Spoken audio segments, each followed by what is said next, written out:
Hello बच्चों, कैसे हैं आप। उम्मीद करती हूँ आप बढ़िया और एकदम मज़े में होंगे। बच्चों, आज हम पढ़ेंगे भाषा। भाषा किसे कहते हैं। बच्चों, भाषा को जानने के लिए हम चित्रों का सहारा लेते हैं। पहले चित्र में क्या कहा गया है?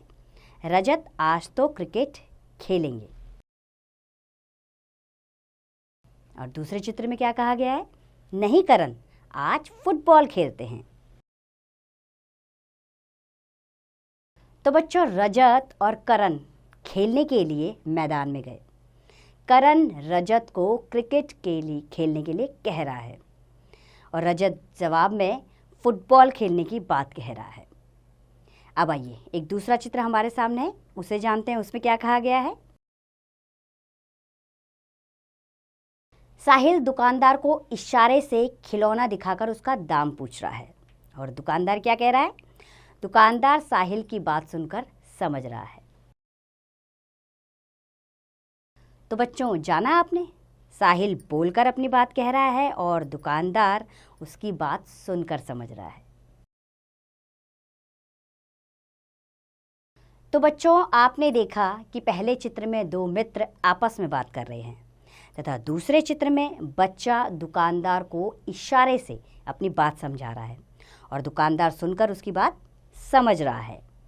अतः सवाल जवाब करना, सोचकर बोलना, इशारा करना व सुनकर समझना ही भाषा है।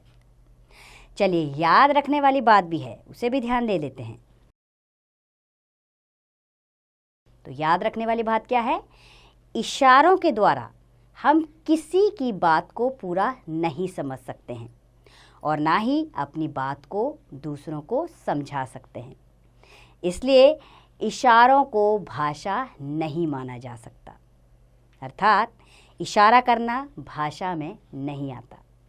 इसी प्रकार पशु पक्षियों की आवाज़ें केवल ध्वनियाँ हैं, इनको भाषा नहीं कहा जा सकता।